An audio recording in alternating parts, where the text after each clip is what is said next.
Hey there, members of the Night Crew, and folks who just love horror. Welcome to the Night Crew podcast, where shadows breathe and monsters listen. This is the podcast where we get cozy with the creepy, the frightening, and the just plain undead. I'm your host, Brad Ricks. Before we get to today's interview, you know you want some of my updates. First, the Night Crew 3 Hunting Ground, the release date set for July 3rd. Mark it on your calendars.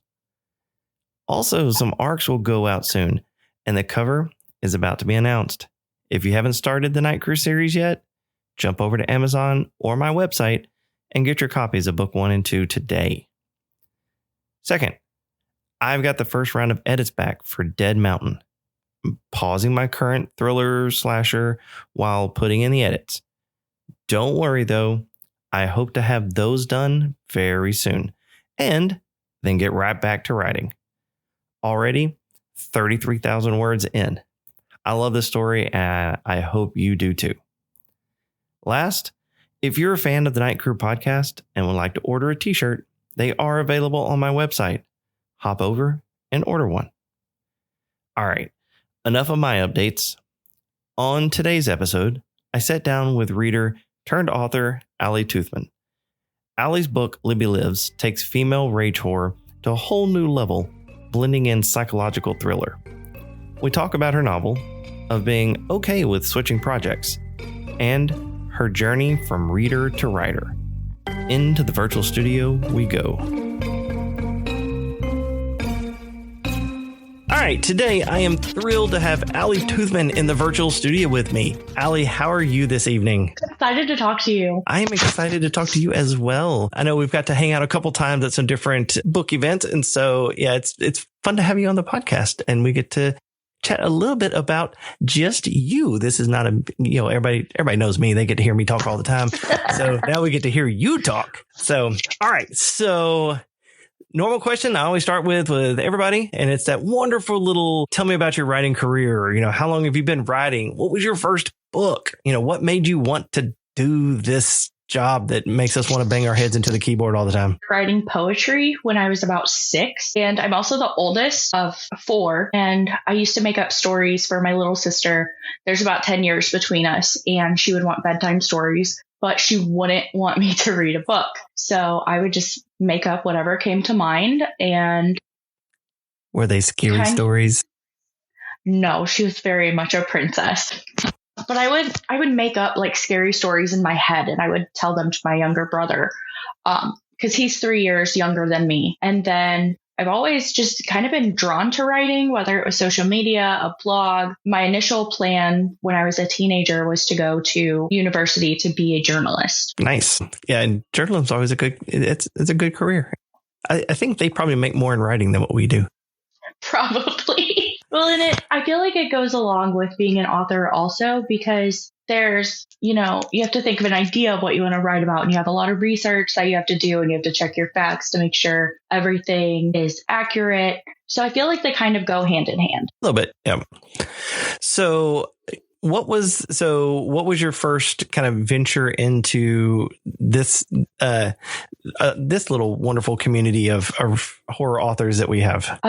So actually, when I started reading again, I just would go through the Kindle Unlimited recommendations. And I think the first books that I started reading again, when I started reading for fun and not just my kids, they were the Disney Twisted Tales. And then I started into thrillers, like historical fiction thrillers.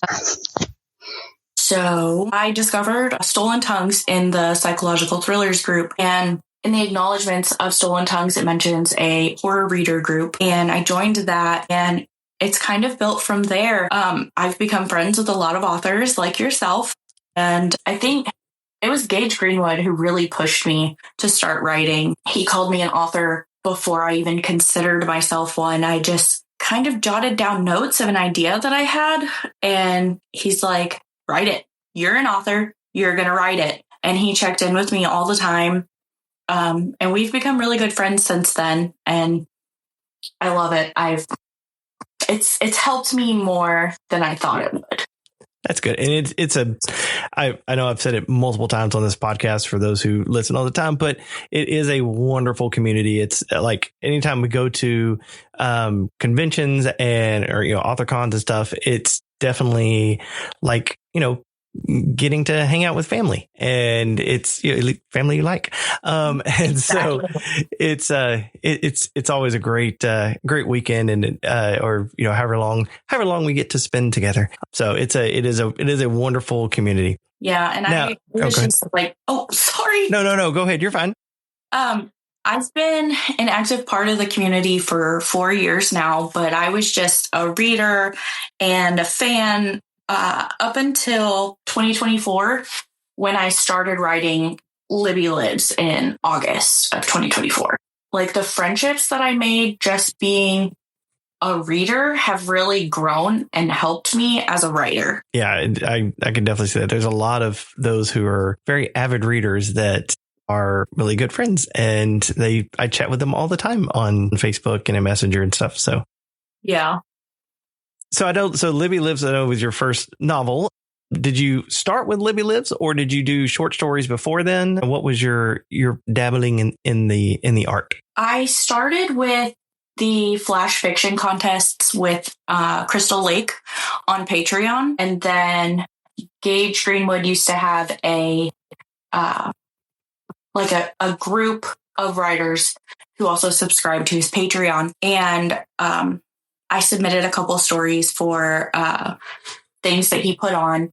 And then I started working on a collection. And then I got the idea for Libby Lives, and I just ran with it. I do plan to go back to that collection, but it's just not at the top of my priority list right now. It happens. So, and we're talking about Libby Lives. So let's talk about that for a second. So, I know I read it. It's a wonderful piece of revenge horror. So tell me a little bit about Libby Lives. My elevator pitch that I usually give to people is that Libby Lives will have you questioning your morals while screaming good for her. It's been described as, I Spit on Your Grave meets I Know What You Did Last Summer. And it's about a young woman who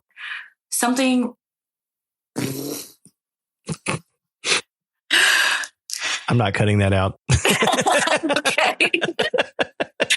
It's about a young woman who has just been mistreated and abused her whole life.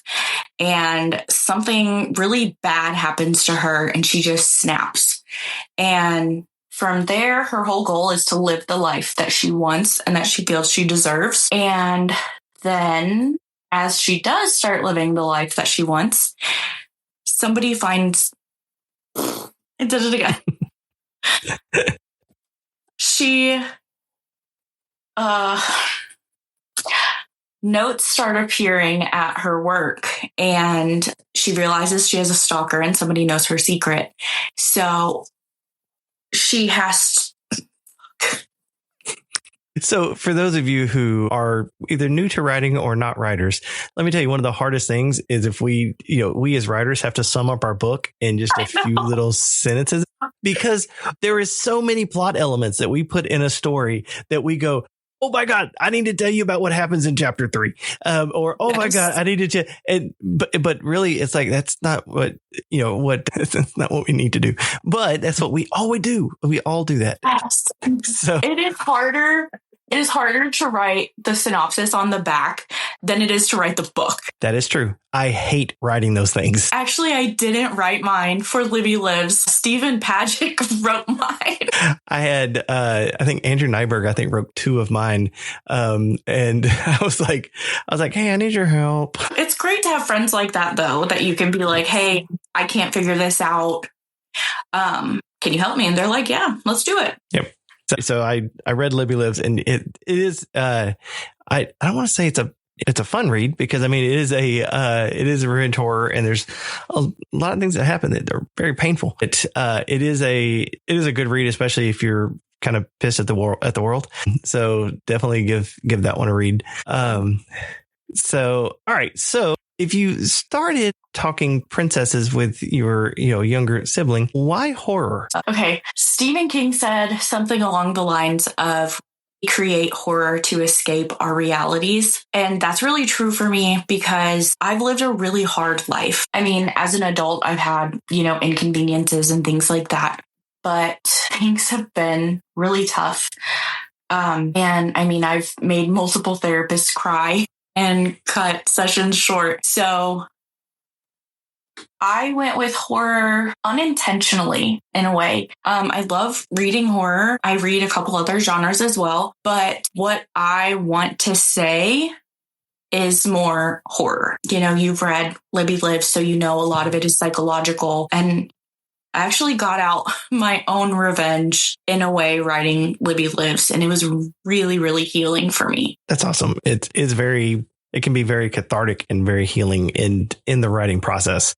Yeah. Because it's a very raw and emotional thing at times. Yeah. And when I was reviewing the audiobook, I actually cried a couple times because it's one thing writing something and rereading it, just in a book, but hearing those words that reflect me and my past and the things that I've gone through. Because I've been very upfront about it. Libby is me in a sense. And hearing those things was really hard. It took me longer than I wanted it to review the audiobook because there was a couple times that I just had to turn it off and recenter myself before moving back to it. Well, and it's also it's very interesting when you're listening to it and you're hearing someone else's interpretation of how different words and phrases are delivered. I mean, we as writers, we have it in our head how we expect it to be, but then when you hear someone else and how they then take it, and especially when those two things match up, it's like it's a very interesting feeling. Yeah, Veronica Fain narrated the audiobook, and when I heard her submission for Libby Lives, I immediately knew she's the one. She completely matches the voice and the way I wanted Libby portrayed. Like, she is my Libby. And I've actually talked to her since she finished the audiobook, and she agreed to continue working with me as I move forward. I am planning a sequel, and she is completely on board to stick with me and stay being Libby. That's amazing. Awesome. So, by the way, one thing that you said earlier about how you've made multiple therapists cry, put that in your author bio. That's actually a really good idea. Yeah, you should put that in your author bio. All right. So let's talk a little bit about your writing process. Are you a pantser or a plotter or somewhere in between? I am very much a plotter. I started out using notebooks. I have a photographic memory, and writing things out really connects because when I'm thinking back on it, I can picture myself writing it and recall what I had written, even if I'm not actively looking at the notebook. But now I put important points in the notebook, and then I started using OneNote. And so I have my general outline, and then I'm going to do my actual outline. And then there's different tabs for the characters, the side characters, the settings, all that kind of stuff. I have to stay organized. And I mean, as an author, your characters kind of go on their own side quests. And so I'll just go back and go to the outline, and I will rehash. I only normally do 3 chapters at a time, just because I don't want to specifically plan everything, and then the characters go rogue and have to edit the whole book. Yeah, the book I'm working on right now, it's very thriller-esque vibes to it with some little slasher mixed in. But because it's so heavy thriller, I've kind of been every time I write a scene, I go back because there's certain little things little Easter eggs I'm trying to put through and got to make sure they're there. It's all write it and go, all right, I'm going to go back and reread this and make sure that everything lands like it's supposed to, so that it's, you read it the first time and it's one way, you read it the second time and they're like, oh, that makes sense. So it's had to be very intentional on it. I actually went back through Libby Lives to the introduction of different characters, and I highlighted them on my Kindle so that I have it in my notes, so that when I have the general points I want to do, I don't have the outline done. But that way, when I'm ready to, I know, and I don't have to reread the entire book. All right. What do you find is the most difficult part of writing a book? Imposter syndrome for me. After the glimmer of publishing Libby Lives kind of wore off, I really got in my head, especially because a few new authors, new people to, the indie horror community scene published shortly after I did. And in their first month, they had over 100,000 pages read on Kindle, and their books were shorter than mine. Granted, I'm friends with them now, and I'm really happy for them. I'm really proud of them. It really rings true, that old saying, comparison is the thief of joy. And I didn't really write much last year. I also was struggling a lot because the book that I restarted writing, I have a lot of, wow, I went completely off track. It happens. Re-ask the question. I'm sorry. I have ADHD. I can't help it. In the question, I was just asking about, the most difficult part of writing a book. And you were talking about imposter syndrome, and which I'm pretty sure it happens to all of us on the imposter syndrome side, because I know I have it myself. Like with the series, with the Night Crew series, for instance, with each one, I'm like, okay, that one may have been good, but can I really do that? I mean, can I do it again? Yeah. Can I? And there's self-doubt that almost kind of comes, that you have to work through almost with each thing as you step back into it. It's like, is the last thing I wrote, is that the best thing that I can do? And how am I going to do better? Yeah. And like I said, comparison is the thief of joy. Mm-hmm. It really is true, and comparing myself to newer writers and newer people in the community, it really just destroyed my drive to write. And I'm also very much an I don't wanna person. So I've had to buckle down more. I had to learn that if I'm not feeling it, I don't have to stick with it. I don't have a manager. I don't have an agent. I don't have anyone pushing me or pressuring me. So I don't have the pressure that some people do, and I can just vibe. I can just write what I want. Well, and that's one thing that we kind of talked about prior to hitting the record button, because you had a project that you were starting to work on and then decided to shift gears away from it. So I started dipping my toes into extreme horror, and as with everything, I have it completely planned out. I have a spreadsheet, and I was using spreadsheets before I moved to OneNote, and it has the general outline of everything. And it's a fun concept. It's called Babies Under the Big Top, and it's a Carnival Extreme Horror collection. And then I just really started wanting to write something else. It's not that I'm not having fun writing Babies Under the Big Top. It's just I wanted to write something else more. I had put up pre-orders. It's actually going to be published on Godless. So I reached out to Drew and I was like, hey, I'm sorry, but I can't do this right now. Even though I knew there's the penalty on KDP if you cancel your pre-orders, I was like, I just can't do this. I don't have enough time to get it written. Won't have enough time to get arcs out and hype it up. I just can't. Thankfully, all I had to do to not get the penalty from KDP is submit the ASIN number.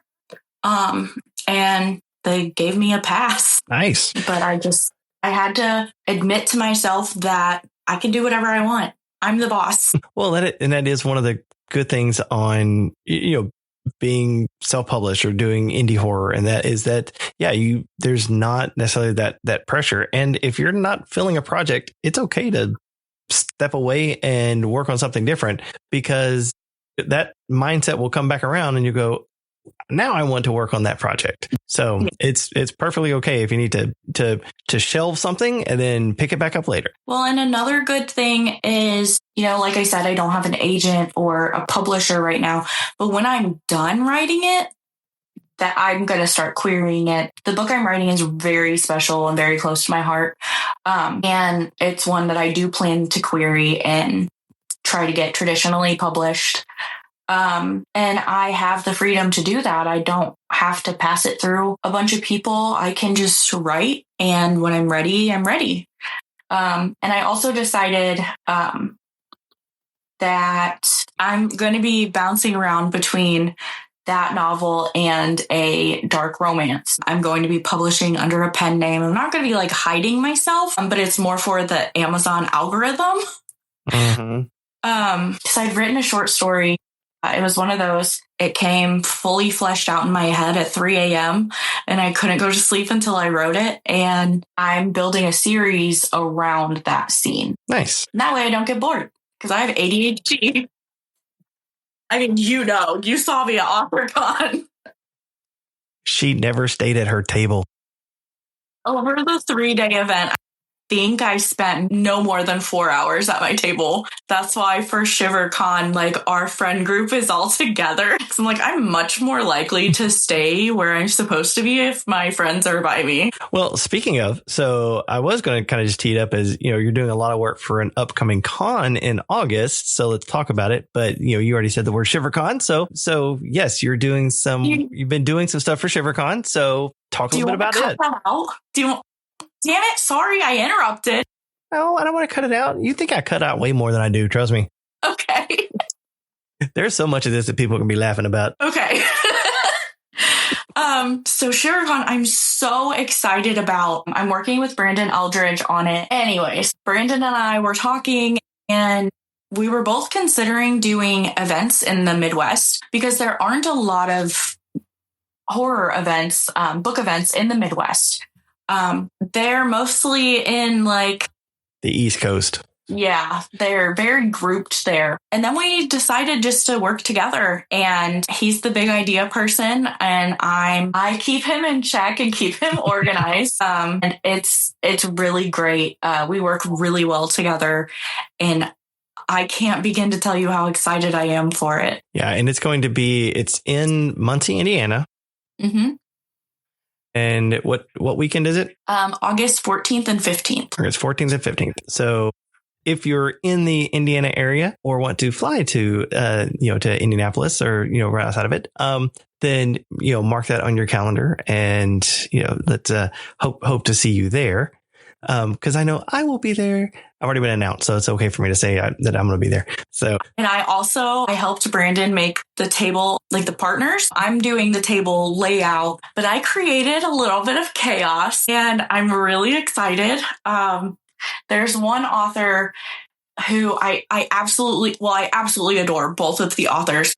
But one of them is very much a golden retriever. And the other, he kind of has the sad boy emo vibes. And I put them together. All right. Whenever I stop this recording, I'm going to get that inside info.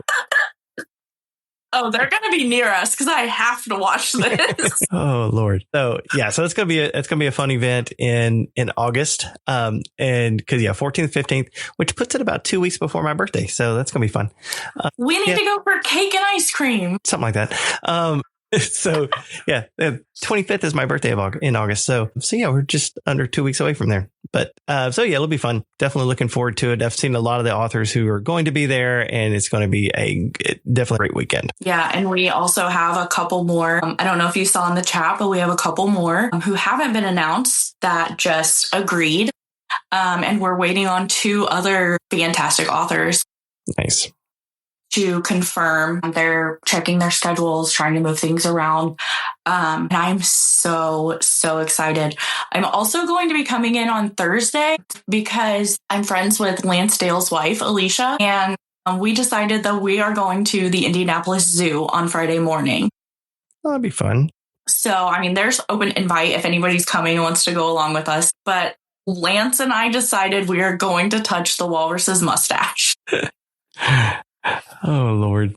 I'm very curious to see how things go with me and Lance together. So when Allie's not able to be at ShiverCon because she's trying to get out of zoo jail.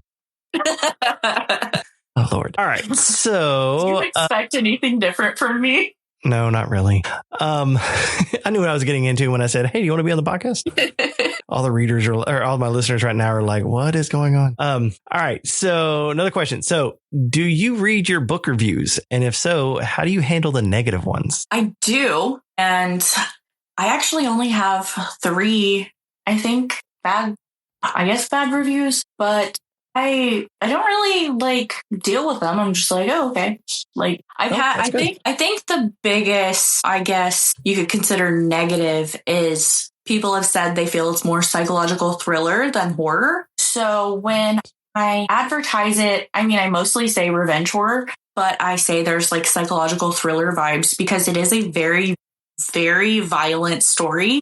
And I think that's what makes it horror compared to thriller. Well, psychological thriller and horror are very much kissing cousins. So I wouldn't necessarily say, oh, my God, this is actually psychological thriller, not horror. I'm like, well, that's a very, very fine line you're drawing. I mean, even my first book, Fear Not the Dead, it's technically a horror. It takes place in a haunted house, but it's a psychological thriller. It really reads more as that because the lady's trying to decide if she's, they're trying to figure out if she's crazy or not. And so it definitely has more psychological thriller vibes to it, but it just takes place in a haunted house. And psychological thrillers have a much bigger readership than horror does. So I don't mind calling it a revenge horror with psychological thriller vibes because having that little bit brings in more readers. Yeah. All right. So I started the Night Crew podcast as a spinoff of my own series, The Night Crew, which is all about a team of monster hunters. And as people who listen to the podcast know, one of the caveats of coming on is you got to talk about your favorite monster. So, Allie, what is your favorite horror monster? My favorite monster is the Rougarou. And I actually named one of my dogs Rogue because of that, and we call her Rougarou. I've always found it very interesting because it's a human who has become a werewolf-like creature, and I think it's 75 or 100 days. If you see one, you cannot talk about it or you will turn into a Rougarou. And if you feel like one is near you, you have to put out 13 items on your windowsill or by your front door because they can't count past 12. So it's funny. So I did a couple weeks or so ago, probably a couple months ago now, I interviewed Blaine Daigle, who is from Louisiana. And that was, of course, what he said was Rougarou. And it actually started, I ended up doing a series on kind of werewolf adjacent kind of creatures. And Rougarou was one of the ones I did because it can. And so, yeah. So if you look back through the podcast, there's actually a episode dedicated to the Rougarou that talk about. Yeah. So, so for anybody listening, if you just listen to this episode, go back a couple and you'll actually see, you'll hear about how it went from, in the French, it was the loup-garou, which when it came over to America, and we changed from the, being in the French countryside to the swamps of Louisiana, it changed from loup-garou to Rougarou. And, it kind of took on this whole Catholic thing. And yeah, it's a fun little thing. Because I talked about that. I talked about skinwalkers. Don't say that word. And then that was an episode I did. My most recent one that I did this past week was all about Dr. Jekyll and Mr. Hyde, and is that a werewolf story in disguise? Which I say it is. But so yeah, that's a good theory. Yeah. So it's funny that you mentioned Rougarou because I was like, ooh, I know all about them. I got notes and everything. I'm definitely going to be messaging Blaine when we get off here. We actually became friends at AuthorCon. We knew each other, but now we are good friends. And he's actually working on something for me that will be announced soon. Nice. And yeah, I'm definitely hitting him up because that's really exciting. Yeah. So Rougarou isn't a lot of people's favorite. Right. Well, it's definitely it's not as well known as, as other creatures, but it is when you start reading and learning about stuff, it's a very interesting little creature with a lot of very interesting lore, especially in the Louisiana area. And I told him I was going to give him crap if Rougarou was not what he said, but he was like, of course it is. That's funny. All right. So let's see. What other kind of questions do I want to ask? Oh, here's a fun one, especially you having been a avid reader of horror. If you could pick someone to do a collaboration with, who would it be? Felix Blackwell. Are you surprised? Not really. I should have known that as I was asking it. I mean, he is my favorite author. I met him at an event last year. He was the special guest, the secret special guest. And I actually got a Stolen Tongues tattoo last year.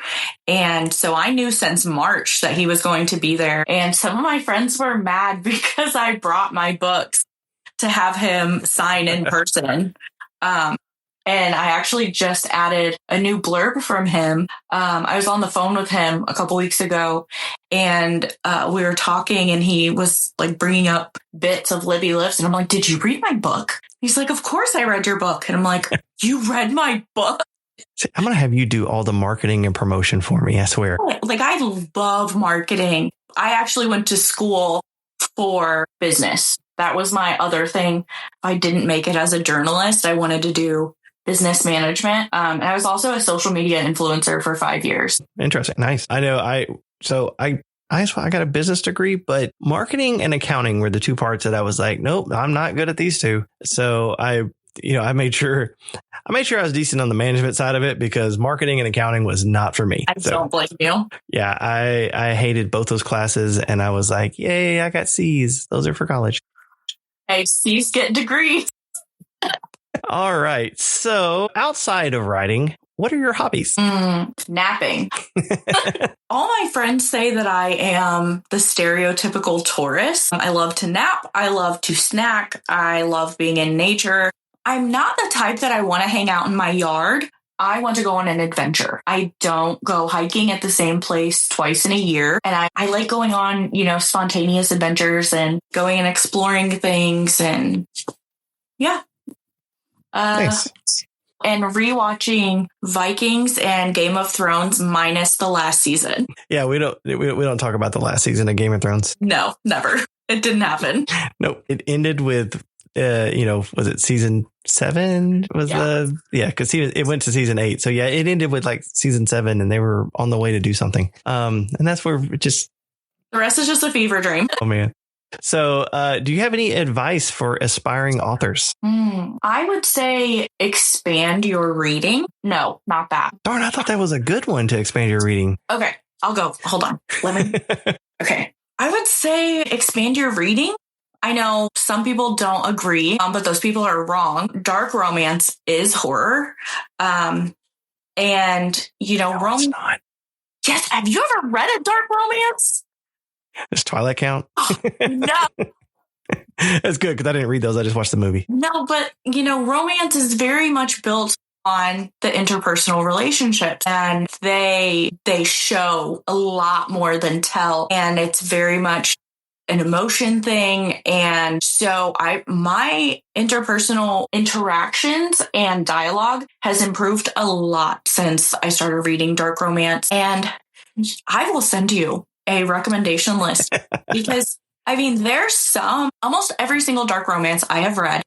I definitely categorize as horror. Like there are some tough reads.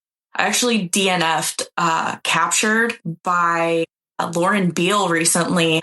It's a dark romance and it is so dark that it is banned on Kindle. Like you can only get it off her website or paperback. And it is a rough read. Gotcha. Yeah, and I definitely agree with the expand your reading. If all your reading is horror, then you kind of get stuck in that. I myself, I enjoy reading horror, but I also read like classicals, and I love Charles Dickens. A Tale of Two Cities is one of my favorite books. Count of Monte Cristo is one of my favorites. And I'm currently actually rereading Phantom of the Opera. And so for those of you who had AuthorCon, I'm not reading that very expensive copy of Phantom of the Opera that I bought or that I won at auction. I have it on Kindle, so I'm reading it there. But you can learn. Sorry. Oh no, go ahead. You can learn so much from other genres. I mean, mentioning dark romance, romantasy, like those are just my preferences. But, I've learned to build suspense more from like gothic horror and psychological thrillers. Reading historical fiction, you can learn to fact check. You can learn to like what little details that you should make sure are accurate in your writing. There's also medical horror. Like, I mean, if you only want to read horror, there are so many subgenres and you can learn so much if you just step out of your comfort zone. Well, and it allows you to expand your stylings of what you do. And I know from a music standpoint, like I grew up listening to the Beach Boys and stuff like that. And I'm not old enough to be there when they were in their prime. I was listening to them in the 80s, but the Beach Boys. But then when I got into guitar playing, I started with learning Van Halen and Led Zeppelin. But then I also went into Stevie Ray Vaughan and, even doing some country. And so it helps you to kind of add to your repertoire of stuff. If as a writer, if all you've ever read is Stephen King, then you're going to end up more so almost mimicking his writing because that's what you know. Yeah. Where the more you read and the different styles that you read, your style kind of becomes an amalgamation of all that. Same thing, even from a music standpoint, as a musician, my style is kind of an amalgamation of the things that I enjoy listening to and the things I enjoy playing. And so, reading stuff outside of your genre definitely helps to expand your horizons on it. You just reminded me of something, and I think you will greatly appreciate this. My daughter she's been learning to play guitar.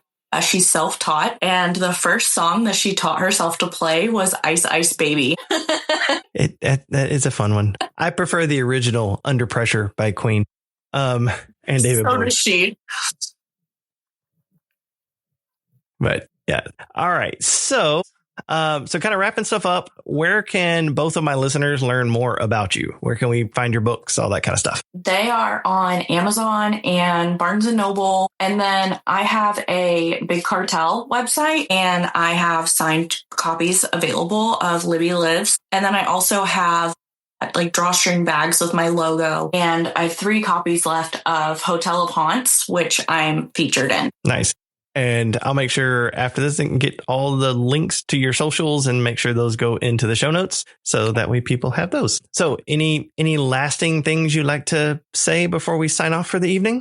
I always have a lot of things to say, and now I'm drawing a blank. I do that on purpose. I guess the only thing I would say is a piece of advice, and that is to make sure to make time every single day to read, because you can't be a writer without being a reader. Very true. And I wholeheartedly agree with that. Ali, I appreciate you hanging out with me for a little while and, getting to chat it up. So I will get all the links and stuff from you and get those in the show notes. Other than that, have a great evening. And I appreciate you being on the podcast. Thank you for inviting me, and I will talk to you soon. Hey, thanks. Bye. That's it for the Night Crew podcast and my conversation with Ali Toothman. I have links to where you can find Ali in the show notes, follow her on all the socials, and pick up her book. So, if you had a good time, make sure to follow the show, share it with a friend, and leave a rating. Hopefully, 5 stars. If you want updates on my writing, you can follow me on Facebook or TikTok at Bradrick's Author. You can find copies of my novels wherever you like to buy books. But if you hop over to my website, bradricks.com, you can purchase signed copies of any of my novels and get yourself a Night Crew podcast t-shirt. I'm Brad Ricks, reminding you to stay out of graveyards after dark, question people who don't show up in mirrors, and I guess go grab a dark romance book. Ali says it's okay. Until next time, keep your curtains drawn, your sense of humor sharp, and your blood inside your body. Thanks for listening.